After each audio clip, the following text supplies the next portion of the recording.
ԱՄՆ ֆոնդային շուկաները նախորդ շաբաթն ավարտել են խառը դինամիկայով Dow Jones-ը շաբաթվա ընթացքում աճել է ավելի քան 1%-ով ոչ տեխնոլոգիական եւ պաշտպանական ոլորտների աճի հաշվին։ Միևնույն ժամանակ S&P 500-ը նվազել է 0.63%-ով, NASDAQ-ը 1.62%-ով, տեխնոլոգիական ընկերությունների բաժնետոմսերի կտրուկ անկման պատճառով։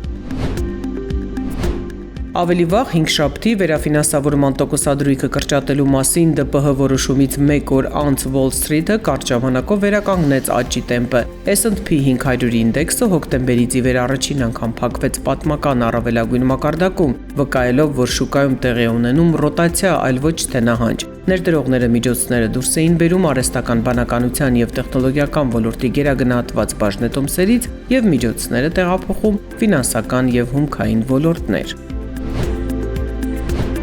Հաջորդ օրը Wall Street-ը կրկին կտրուկ անկում գրանցեց արհեստական բանականության փուչիկի շուրջ շարունակվող մտավախությունների եւ ԱՄՆ պետական պարտատոմսերի եկամտաբերությունների կտրուկ աճի ֆոնին։ Անկման մեջ մեծ մասնաբաժին էին կազմում տեխնոլոգիական բաժնետոմսերը, ներդրողների զգուշավորությունը կապված էր դաշնային պաուստային համակարգի հայտարարության հետ, որ գնաճը երկրում դեռևս չափազանց բարձր է։ Սա բարձրացրել է պարտատոմսերի եկամտաբերությունները եւ հարված հասցրել Broadcom, Oracle եւ Nvidia ընկերությունների բաժնետոմսերի։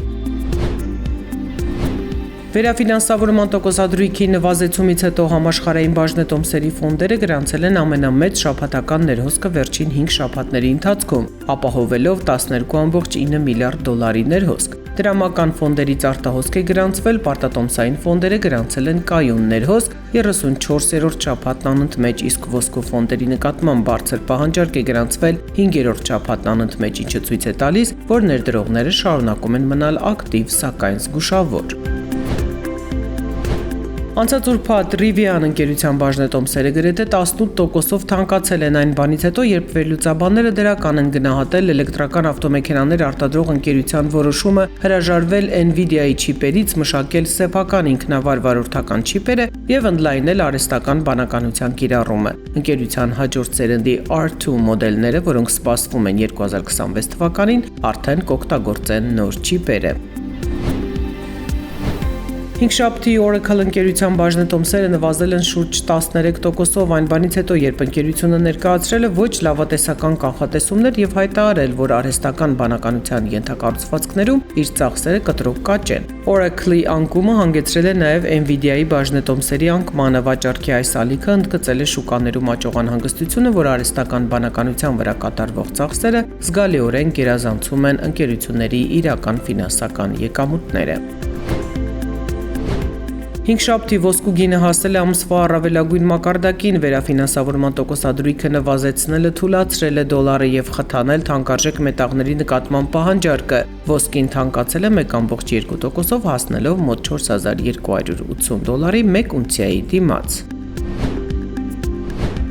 Դեկտեմբերի 5-ին վերջին 2.5 տարվա առավելագույն մակարդակին հասնելուց 1 շաբաթ անց անցած չորեքշաբթի ռուսական ռուբլին թուլացել է, ԱՄՆ դոլարի նկատմամբ նվազելով շուրջ 0.8%-ով, չինական յուանի նկատմամբ 1%-ով։ Ռուսաստանի կենտրոնական բանկը հայտնել է, որ նոյեմբերին արտահանողները վաճառել են ավելի քիչ արտարժույթ, քան 1 ամիս առաջ, ինչն էլ թուլացրել է ռուբլու դիրքերը։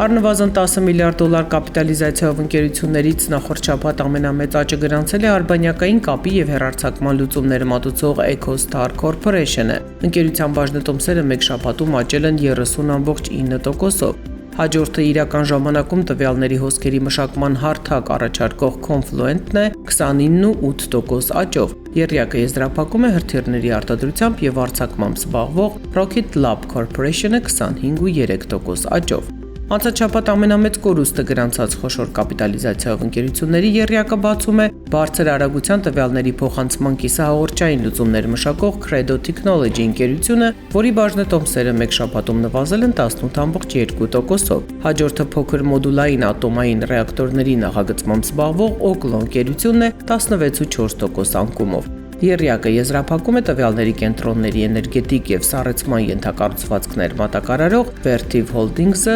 14.6% անկումով։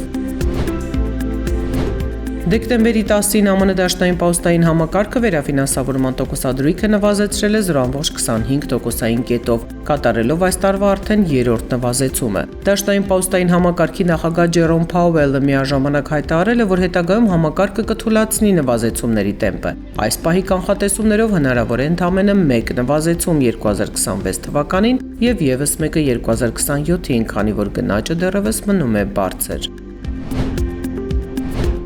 Սեպտեմբերին ԱՄՆ առևտրի բացասական հաշվեկշիռը կտրուկ նվազել է, հասնելով ավելի քան 5 տարվա ամենացածր մակարդակին, քանի որ արտահանումը զգալիորեն աճել է, իսկ ներմուծումը գրանցել միայն աննշան աճ։ Առևտրային դեֆիցիտը կրճատվել է 10.9%-ով, կազմելով ավելի քան $52 միլիարդ։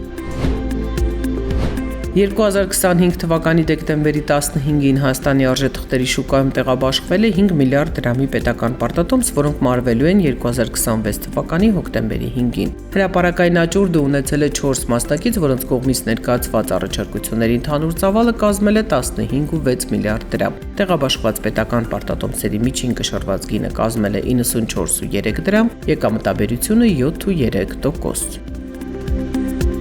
Հետաքրքրված եք ներդրումներով, բացահայտեք դրանց հնարավորությունները Apricot Capital-ի հետ։ Apricot Capital-ը վերահսկվում է Հայաստանի Հանրապետության կենտրոնական բանկի կողմից։